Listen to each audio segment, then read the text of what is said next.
Thermodynamics chapter चल रहा है। एक स्लाइट रिकैप देखते हैं हम। थर्मोडायनेमिक्स में हमने पहला पॉइंट क्या पढ़ा था, आई होप सो आपको याद हो। सिस्टम सराउंडिंग बाउंड्री, या वो ब्रांच है जिसमें हीट चेंजेस पढ़ते हैं। सिस्टम सराउंडिंग बाउंड्री था, टाइप ऑफ सिस्टम था, followed by intensive extensive property, state of A system, state variable, state function, path function. यहाँ तक कोई डाउट होना नहीं चाहिए। इंटेंसिव एक्सटेंसिव प्रॉपर्टी हमने शुरू में ही लॉज पढ़ लिए थे, first law, second law, third law and 0th law of thermodynamics. अब एक एक करके एक्सप्लेन हो रहे हैं। और उसके बाद हमने लास्ट टर्म पे एक इम्पॉर्टेंट हेडिंग से स्टार्ट किया था। Last to last term work done. Work done के 4 केसेस थे, उन चारों को अच्छी तरीके से याद रखिएगा। जनरली केमिस्ट्री में work done minus P delta we लगेगा।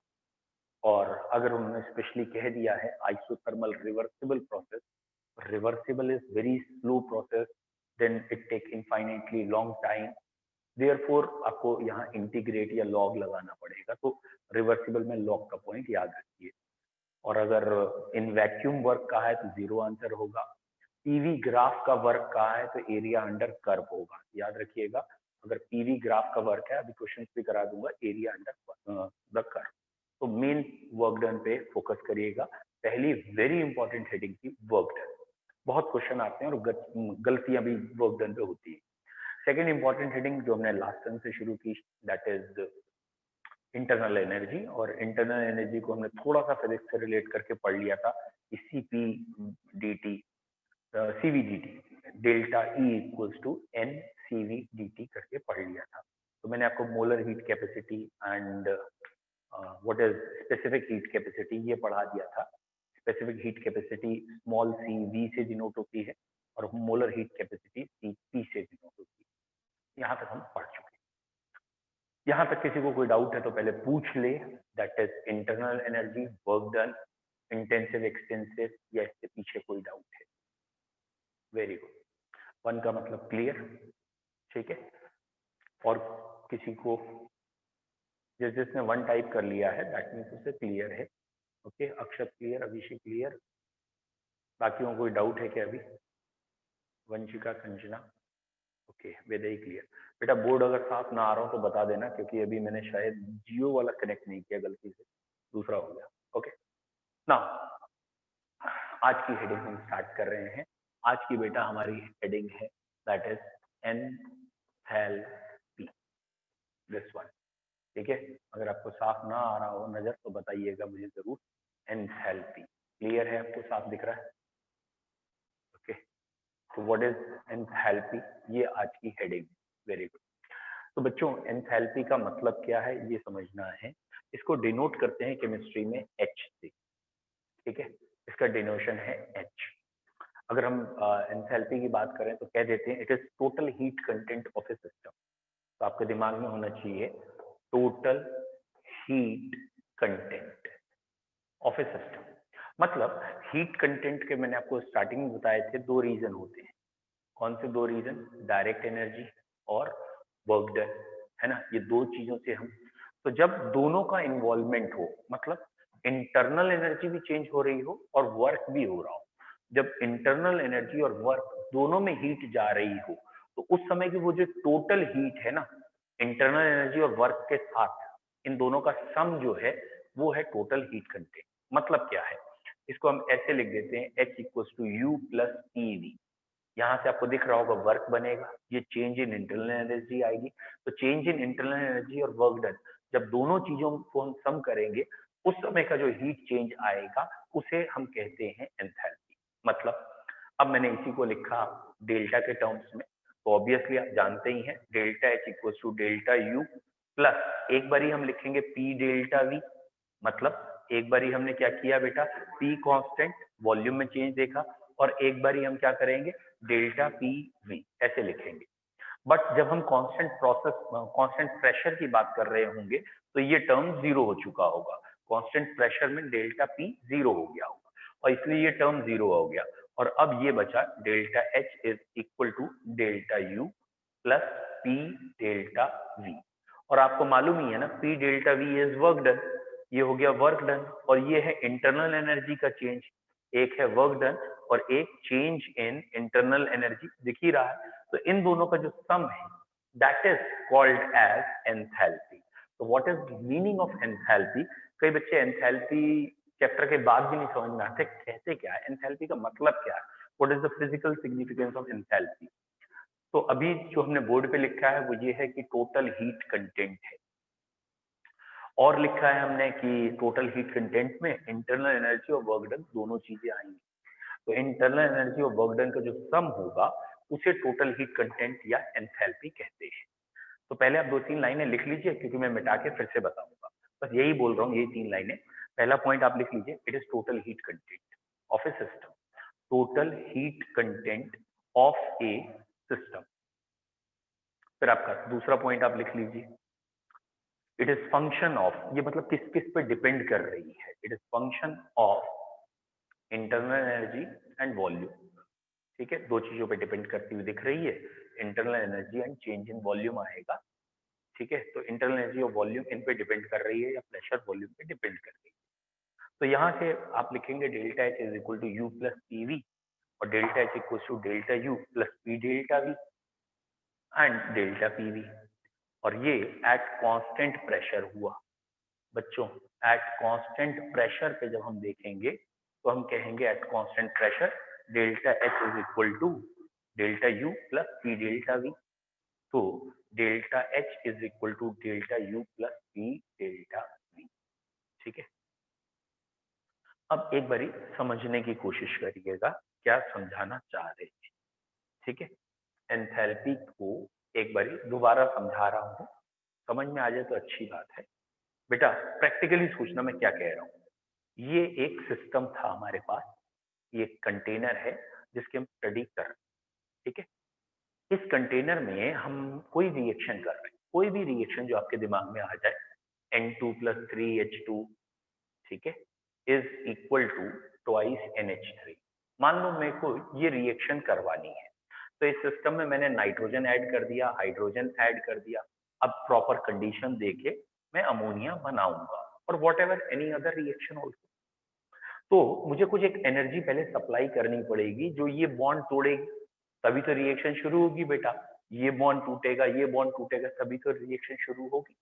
तो पहले ये बॉन्ड तोड़ने के लिए मुझे एनर्जी देनी पड़ेगी। बेटा कोई भी रिएक्शन हो, चाहे एंडो हो या एक्सोथर्मिक हो, एंडो मतलब हीट अंदर आना, एक्सो मतलब बाहर जाना, उसको शुरू हमें कराना पड़ेगा। मतलब माचिस की तीली से तुम पूरा घर जला सकते हो अपना, लेकिन माचिस की तीली पहले जलानी पड़ेगी, है ना। बाद में तुम कुछ जलाओ, तो अपना घर जला लो मेरी बला से, लेकिन पहले तीली तो जलाओ। तीली जलाने के लिए तो एनर्जी लगेगी। तो कोई भी रिएक्शन हो उसे शुरू करना पड़ता है, उसको एनर्जी देनी पड़ती है। तो अब मैंने यहाँ एनर्जी दी, तब ये N एटम बना, H एटम बना, एनर्जी चली गई। इसके बाद इन दोनों ने रिएक्शन किया, what ever the number, required number, और अमोनिया बन गया। और जब ये दोनों रिएक्ट कर रहे होंगे तो हीट निकलेगी। क्यों निकलेगी हीट? क्योंकि नए बॉन्ड बनेंगे, और जब बॉन्ड बनते हैं तो हीट निकलती है। क्लियर? क्योंकि बॉन्ड तोड़ने में हीट देनी पड़ती है, उतनी हीट देनी पड़ती है जितना बॉन्ड बनते समय निकली।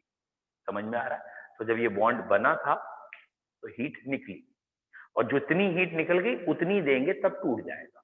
तो मेरा कहने का मतलब है कि ये N2 एनर्जी दी, N में टूटा, H2 एनर्जी दी, H में टूटा। मान लो ये मैंने जो एनर्जी दी 100 जूल दी, इसके बाद NH बॉन्ड बन के अमोनिया बन गया। तो ये पूरा एक मॉलिक्यूल या दो मॉलिक्यूल बनाने में लेट सपोज 600 जूल एनर्जी निकली है ओवरऑल। तो 100 जूल लगे थे यहाँ प्रोसेस होने में, 100 जूल में ये टूटे थे, बिल्कुल इसी रेशियो में। तो और हीट निकली 600 जूल, 100 जूल एनर्जी दी, पूरी रिएक्शन होने के बाद हीट कितनी निकली? 600 जूल। डन। अच्छा, इस समय मैंने माना कोई और काम नहीं हो रहा, कोई और काम नहीं हो रहा मतलब वर्क डन 0 है, यानी ये सिस्टम एकदम क्लोज्ड है, एकदम क्लोज्ड। दैट मीन्स ये गैसेज है, और गैसेज में पीवी वर्क होता है, लेकिन यहाँ मैंने कहा वॉल्यूम कांस्टेंट है, तो वर्क डन क्या हो गया? 0। तो बेटा अब ये जो 100 तुमने दी, बाद में 600 बाहर निकली, बाहर निकलने को -9, तो मिला के 500 जूल हीट बाहर निकल रही है, मिला के ये 500 जूल हीट निकल रही है। तो बेटा ये जो 500 जूल हीट है ना, ये कहला रही है चेंज इन इंटरनल एनर्जी। ये वाली हीट, इसको मैं QV कह सकता हूं। तो यहाँ जो तुमने heat the at constant volume या हीट निकली एट कांस्टेंट वॉल्यूम, वो कहला रही है आपकी चेंज इन इंटरनल एनर्जी। समझ में आया तो ठीक है, नहीं तो फिर से समझो बेटा। हमने फर्स्ट लॉ ऑफ थर्मोडायनेमिक्स में पढ़ा है कि फर्स्ट लॉ ऑफ थर्मोडायनेमिक्स कहता है कि ओवरऑल जो हीट चेंजेस होते हैं वो हीट चेंजेस दो चीजों में इन्वॉल्व होते हैं, एक तो इंटरनल एनर्जी के चेंज में, एक वर्क डन में। लेकिन हम कह रहे हैं यहाँ वर्क डन 0 है, और अगर वर्क डन 0 है तो जो भी हीट चेंजेस हुआ है वही चेंज इन इंटरनल एनर्जी है। तो ये लास्ट टर्न का पॉइंट फिर से मैंने रिपीट किया कि ये काम N2 से अमोनिया बनने का काम कांस्टेंट वॉल्यूम पे किया, और कांस्टेंट वॉल्यूम का heat change in internal energy कहलाता है। ये लास्ट टर्न पे चेंज इन इंटरनल एनर्जी में लिखा है हमने, ठीक है, होपफुली लिखा होगा। बस भाषा ये रही होगी कि आइसोकोरिक प्रोसेस है, तो आइसोकोरिक प्रोसेस में जो हीट चेंजेस होंगे वो चेंज इन इंटरनल एनर्जी। अब बच्चों ये पहला पॉइंट अपने दिमाग में रखना कि वॉल्यूम कांस्टेंट था, और वॉल्यूम कांस्टेंट में जो भी हीट चेंज हुए वो सिर्फ और सिर्फ इंटरनल एनर्जी चेंज कर रहे हैं, कांस्टेंट वॉल्यूम पे वर्क डन नहीं हुआ है। इसलिए जो भी हीट चाहे अंदर आई चाहे बाहर आई वो कहलाई heat changes at constant volume कहलाया चेंज इन इंटरनल एनर्जी। ठीक, यहां तक समझ में आया?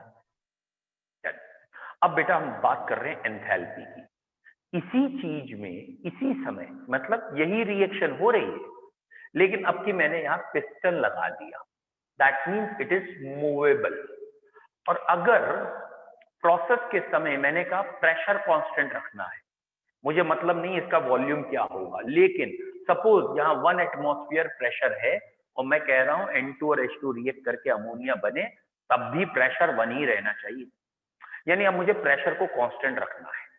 और अगर मैं सपोज ध्यान से देखो, यहाँ शुरू में 3 and 1 4 मोल्स हैं, बाद में 2 मोल्स हैं, बाद में मोल्स कम होंगे, बाद में जैसे ही मोल्स कम होंगे तो वॉल्यूम भी कम हो जाएगा। कॉमन सेंस है, इज इट क्लियर? और वॉल्यूम कम हो जाएगा तो प्रेशर क्या होगा? बढ़ेगा। लेकिन मैंने कह रखा है प्रेशर को क्या कर रखना है तुम्हें? कांस्टेंट। प्रेशर को कांस्टेंट रखने के लिए तो जो भी प्रेशर बढ़ रहा है उसे कम करना पड़ेगा, और प्रेशर कम करने के लिए तुम्हें वॉल्यूम बढ़ाना पड़ेगा, जिससे प्रेशर वहीं का वहीं मेंटेन रहे। फिलहाल यहाँ जो समझाना चाह रहे हैं वो सिर्फ इतना है कि अगर यहाँ रिएक्शन हुई है, अगर यहाँ रिएक्शन हुई है और मोल्स बदले हैं, तो मोल्स बदलने पर हमें वॉल्यूम बदलना पड़ेगा, क्योंकि क्वेश्चन में हम कह रहे हैं एट कांस्टेंट प्रेशर। ठीक है, जिस बच्चे को ये भी नहीं समझ में आया वो और सिंपल सुने मैं क्या कहना चाह रहा हूं। और सिंपल भाषा ये है कि जब मैं इंटरनल एनर्जी की बात कर रहा था, खाली इंटरनल एनर्जी की, तब मैंने वॉल्यूम कांस्टेंट रखा था, ठीक है। और अब की मैं कह रहा हूं मुझे प्रेशर कांस्टेंट रखना है, और अगर मुझे प्रेशर कांस्टेंट रखना है तो ये P delta we work done होगा, क्योंकि वॉल्यूम कांस्टेंट नहीं है, वर्क डन होगा। और ये वाले बॉन्ड तो पहले की तरह ही टूटे और जुड़े होंगे, जैसे मैंने कांस्टेंट वॉल्यूम में रखा था तब भी बॉन्ड टूटे जुड़े थे, ये बॉन्ड अभी भी टूटेंगे और जुड़ेंगे। ठीक है, तो जो हीट आपको पिछली बार हमने 500 जूल 600 जूल जो भी वैल्यू निकाली थी वो तो अभी भी उतनी ही चेंज होगी। क्यों चेंज होगी? क्योंकि रिएक्शन तो वैसे ही हुई है, रिएक्शन वैसे हुई तो इंटरनल एनर्जी तो उतनी ही चेंज होगी, क्योंकि बॉन्ड तो उतने ही टूटने और उतने ही बनने। तो इंटरनल एनर्जी के साथ साथ अब और क्या हो गया, अब इंटरनल एनर्जी चेंज होने के साथ साथ ये जो पार्टिकल्स बने हैं इन्हें वर्क भी करना पड़ेगा, क्योंकि पिस्टन मूव हो सकता है। और अगर वर्क भी हो रहा है और इंटरनल एनर्जी भी चेंज हो रही है, तो अब इन दोनों का जो सम आया है उसका नाम रखा गया है एंथैल्पी। तो व्हाट इज एंथैल्पी? एंथैल्पी क्या है? तो भैया जब भी कोई रिएक्शन करें जिस समय प्रेशर कांस्टेंट हो, जब भी कोई रिएक्शन करें एट कांस्टेंट प्रेशर पे, तो इंटरनल एनर्जी बदलती है। मतलब N2 और H2 रिएक्ट किए, अमोनिया बना, तो इंटरनली एनर्जी बदली है, क्योंकि बॉन्ड टूटे और जुड़े, तो इंटरनल एनर्जी बदलती है। और वर्क भी होता है। क्यों होता है वर्क? क्योंकि वॉल्यूम चेंज हो सकता है, वर्क भी होगा। तो इंटरनल एनर्जी भी चेंज होगी और वर्क भी होगा। और अब इन दोनों को सम करके देखा भाई, इंटरनल एनर्जी सपोज बढ़ रही है, वर्क डन हो रहा है, तो दोनों को ऐड किया। अब जब दोनों को ऐड करके जो हीट की वैल्यू आई है, जो हीट चेंज आया है उसका नाम रखा है एंथैल्पी। मतलब बॉटम लाइन, बेटा अगर आपको ये लाइन समझ में आ जाए तो ये है इसकी बॉटम लाइन। बॉटम लाइन क्या है? उन्होंने कहा heat changes at constant volume एक चीज है, heat changes at constant pressure एक चीज है। जब कांस्टेंट वॉल्यूम पे हीट चेंज होता है तो वो खाली इंटरनल एनर्जी चेंज करता है, जब कांस्टेंट प्रेशर पे हीट चेंज होता है तो वो इंटरनल एनर्जी के साथ वर्क भी करता है। और इस हीट चेंज का एक स्पेशल नाम रख दिया है, इसका नाम रख दिया है एंथैल्पी। तो वो हीट चेंजेस जो कांस्टेंट प्रेशर पे होंगे, जिसमें इंटरनल एनर्जी तो बदली जाएगी जाएगी जैसे पहले बदली थी, लेकिन साथ में वर्क भी हो रहा है, तो उस हीट चेंज का नाम रखा है एंथैल्पी। तो enthalpy includes two types of energies, one is energy due to work done and other is change in internal energy. तो इंटरनल एनर्जी का चेंज भी आया, वर्क भी आया, इन दोनों का सम कहलाया एंथैल्पी, इसका सिंबल डेल्टा एच है। यानी अब आपको ये वर्ड ध्यान रखना है और इसको कहना है हीट चेंजेस। ये हीट चेंजेस है एट कांस्टेंट प्रेशर। तो heat changes at constant pressure is enthalpy. ठीक है बच्चों, जरा ध्यान रखो, जरा कॉमन सेंस लगाओ। जनरली 10th स्टैंडर्ड तक भी या अभी भी कभी भी आप एक रिएक्शन लिखते हैं ए टू बी, जनरली 99% केसेस में आगे आप लिखते हैं डेल्टा एच। वाई? क्योंकि जितनी भी हमारी रिएक्शन जनरली होती हैं वो प्रेशर कांस्टेंट पे होती है। ध्यान दो, जब भी आप कोई भी रिएक्शन करते हो तो वो एटमॉस्फेयर में करते हो, तो एटमॉस्फेयर का प्रेशर कांस्टेंट है। तो क्योंकि वो कांस्टेंट प्रेशर पे करते हो इसलिए आप आगे रिप्रेजेंट करते हो डेल्टा एच, यानी एंथैल्पी चेंज। और अगर आप कांस्टेंट वॉल्यूम पे कर रहे होते तो आप डेल्टा एच की जगह डेल्टा यू या डेल्टा ई लिखते। बोलो बच्चों, आ रहा है समझ में? डेल्टा यू या डेल्टा ई और डेल्टा एच में क्या अंतर है? तो जब भी मैं कांस्टेंट वॉल्यूम यानी क्लोज कंटेनर में किसी रिएक्शन की बात करूंगा तो जो हीट चेंजेस आएंगे उनको मैं चेंज इन इंटरनल एनर्जी कहूंगा। और जब मैं कांस्टेंट प्रेशर पे कोई एक्सपेरिमेंट करूंगा उस समय जो हीट चेंज आएंगे उनका नाम मैं एंथैल्पी रखूंगा और उसे डेल्टा एच से रिप्रेजेंट करूंगा। और जनरली मैं जब भी कोई एक्सपेरिमेंट लैब में करता हूं उस समय में वॉल्यूम कांस्टेंट नहीं रखता हूं, पूरे एटमॉस्फेयर में ही करता हूं, तो एटमॉस्फेयर का प्रेशर कांस्टेंट होता है और इसीलिए जनरली हम डेल्टा एच या एंथैल्पी कहते हैं, एंथैल्पी चेंज। अब मैं आपको याद दिलाता हूं, चैप्टर थर्ड में जिन बच्चों ने हमसे पढ़ा है उन्हें याद होगा, हमने एक हेडिंग पढ़ी है कि ए एटम चेंज हुआ ए आयन प्लस इलेक्ट्रॉन। क्या आपको याद आया? ये आयोनाइजेशन प्रोसेस था। और शायद आपको याद आया हो तो हमने वहां कहा था आयोनाइजेशन एंथैल्पी, आयोनाइजेशन एंथैल्पी, क्योंकि ये कांस्टेंट प्रेशर पे हुआ था। अब अगर आपको याद आ गया हो कि एक एटम बी है, उसने एक इलेक्ट्रॉन गेन किया है, बी नेगेटिव बना है, अगर याद आया हो तो वहां हम लिखते थे delta H E G. What is E G? E G is electron gain enthalpy. तो what is electron gain enthalpy? Enthalpy का पे फोकस दो, इलेक्ट्रॉन गेन पे नहीं। What is enthalpy? So enthalpy is a abbreviation, that is a heat change when a system and a process is done at constant pressure. जब हम पूरा जो काम कर रहे हैं उस समय प्रेशर कांस्टेंट है। और एंथैल्पी कहने का मतलब होता है इसमें दो चीजें इन्वॉल्व हैं। कौन सी दो चीजें इन्वॉल्व हैं नानी दादी? Internal energy and work done. तो इंटरनल एनर्जी भी चेंज होगी और वर्क भी होगा, तो कहते हैं एंथैल्पी। लिखिए दो तीन पॉइंट जल्दी से। नेक्स्ट पॉइंट लिखें, heat changes at constant pressure. जब भी हीट चेंजेस होगा कांस्टेंट प्रेशर पे, heat changes at constant pressure, heat changes at constant pressure, जब कांस्टेंट प्रेशर पे हीट चेंज होगा एट कांस्टेंट प्रेशर, इन्वॉल्व, इसमें क्या इन्वॉल्व हो रहा है? Involve change in internal energy as well as work. Constant pressure पे दोनों चीजें बदलती हैं। Heat changes at constant pressure involve change in internal energy as well as work done. Change in internal energy as well as work done. ठीक है? And and the summation of these two is known as, इन दोनों का जो sum होगा is known as enthalpy change, and the summation of these two is known as enthalpy change. इन दोनों का बच्चों सम कहलाता है एंथैल्पी चेंज। तो कॉपी में आपको ये 2-3 लाइनें आप लिख लीजिए, होपफुली क्लियर हो।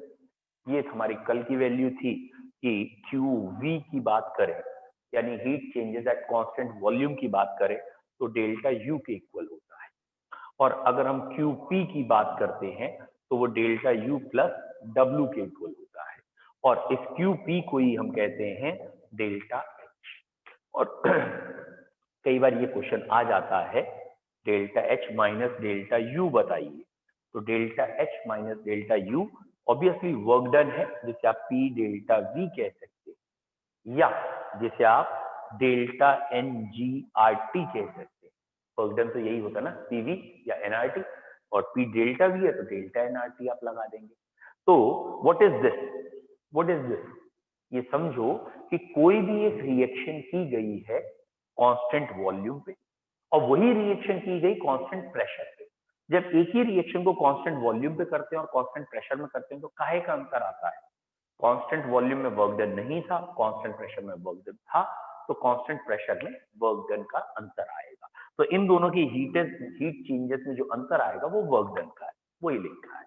This minus this is work done, और वर्क डन को P delta V delta N G R T लिखते हैं, सो ऑन। इसे आप सॉल्व कर लेंगे, ठीक है। तो ये जरा इंपॉर्टेंट है, इसका मैं एक क्वेश्चन भी आपको बोल देता हूँ, वो आप लिख लीजिए। हाँ, यहाँ माइनस साइन की जरूरत नहीं है, आप P delta we he sufficient है, यहाँ माइनस की जरूरत नहीं। Very good. ये भी एक चीज ध्यान रखिएगा बेटा, अगर डेल्टा एन जीरो हो गया, अगर डेल्टा एन जीरो हो गया, common sense, delta N zero है तो आर और टी का मल्टीपल जीरो हो गया, यानी ये दोनों बराबर आ गए। तो डेल्टा एच और डेल्टा यू की वैल्यू आपको बराबर दिखेगी at when there is no change in mole. अच्छा, डेल्टा एन है क्या बेटा? ये है जैसे H2 plus Cl2 equal to twice HCl। Suppose तीनों ही गैसेज हैं, तो ऐसे केस में हम कहते हैं डेल्टा एन इज जीरो, ठीक है।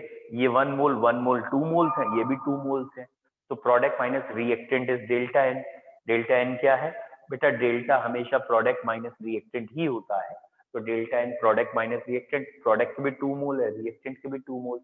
अच्छा, इसीलिए मैंने पिछले वाले केस में आप देखो ना N2 plus 3H2 equal to twice NH3 लिया था, क्योंकि मैं नहीं चाहता था कि डेल्टा एन जीरो आए, क्योंकि अगर डेल्टा एन जीरो आ जाएगा तो वर्क डन फिर जीरो हो जाता है, और अगर वर्क डन जीरो तो फिर ये दोनों पिछला फॉर्मूला दिखने लगेगा, इसलिए। तो अगर डेल्टा एन जीरो है तो डेल्टा एच और डेल्टा यू बराबर होंगे। ये केसेस 3 बन सकते हैं। अगर डेल्टा एन जीरो है तो delta H is equal to delta U, और अगर डेल्टा एन पॉजिटिव है बेटा, अगर बेटा डेल्टा एन पॉजिटिव है, दैट मीन्स डेल्टा एच में से डेल्टा यू घटाओ, तभी आंसर आएगा। तो इसका मतलब delta H is greater than delta U. और अगर डेल्टा एन नेगेटिव है तो उल्टा कर दीजिएगा। अगर डेल्टा एन नेगेटिव है तो इसका मतलब क्या आ रहा है? डेल्टा एच में से डेल्टा यू घटाने पे नेगेटिव आया है, इसका मतलब क्या आ रहा है? Delta N G R T का आंसर नेगेटिव है। और अगर ये नेगेटिव आ रहा है तो डेल्टा एच छोटा है, डेल्टा यू बड़ा है।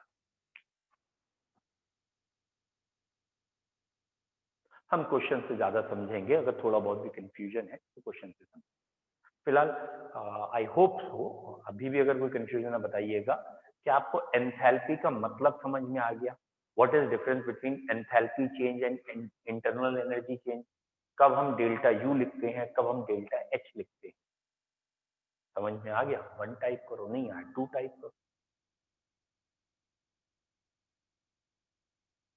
ठीक है, ठीक, गुड। बाकियों को भी आ गया, गुड। आज आप लोगों के पास मैसेज नहीं पहुंचा होगा, क्योंकि वो जो कृतिका मैम थे ना, वो किसी और काम से वॉटेवर, तो उन्होंने कोचिंग लेफ्ट की होगी, जो भी है, तो इसलिए वो मैसेज डालती थी, इसलिए आपके पास मैसेज नहीं आया कि टाइमिंग और टॉपिक के। तो 1-2 दिन में अरेंज हो जाएंगे, नेक्स्ट, ठीक है। तो आप लोग ये मान के चलना, वैसे तो मैं अपने हिसाब से खुद ही डालूंगा मैसेज और शीट, ये खुद ही डालूंगा, लेकिन फिर भी अगर आपके पास टाइमिंग ना भी आए, मैसेज ना भी आए, तो बैचेस अपने टाइम पे लगेंगे, वही।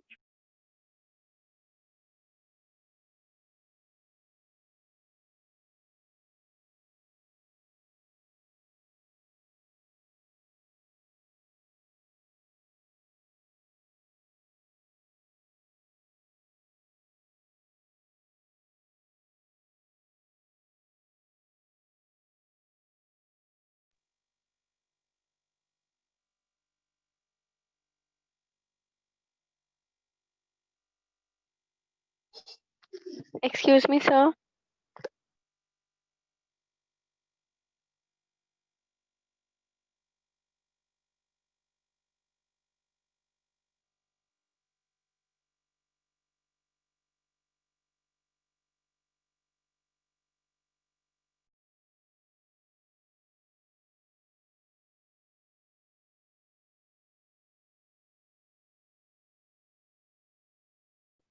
आपको एंड नहीं करना पड़ता।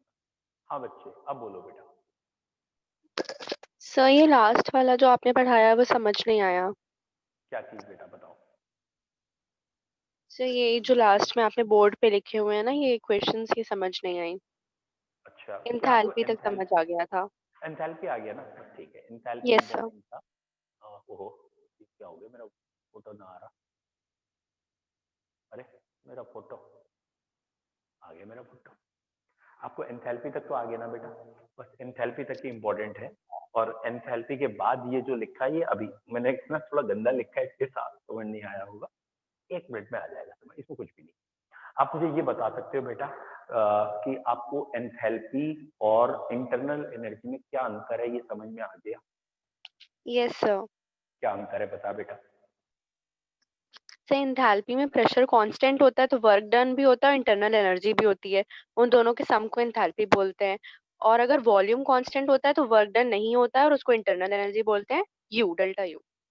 बिल्कुल सही बेटा, अगर तुझे समझ में आ गया तो ये तो तुझे पता है। अब देख, ये बता बेटा, अगर मैंने कोई रिएक्शन एट कांस्टेंट वॉल्यूम पे पहले की, ठीक है, कांस्टेंट वॉल्यूम पे की, तो उसका जो हीट चेंज आएगा मैं उसे क्या कहूंगा, change in internal energy.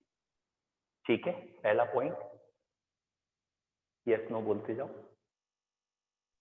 Yes sir. Second point, अब मैंने इसी रिएक्शन को एट कांस्टेंट प्रेशर कर दिया। अब मैंने जब कांस्टेंट प्रेशर किया, अब भी हीट चेंज मुझे पता लग जाएगा, हीट चेंज निकाल लूंगा। इस हीट चेंज को मैं क्या कहूंगा, एंथैल्पी। और इन दोनों हीट चेंज का अगर मैं डिफरेंस निकालूं तो काहे का डिफरेंस आएगा, इन दोनों में डिफरेंस क्या आएगा,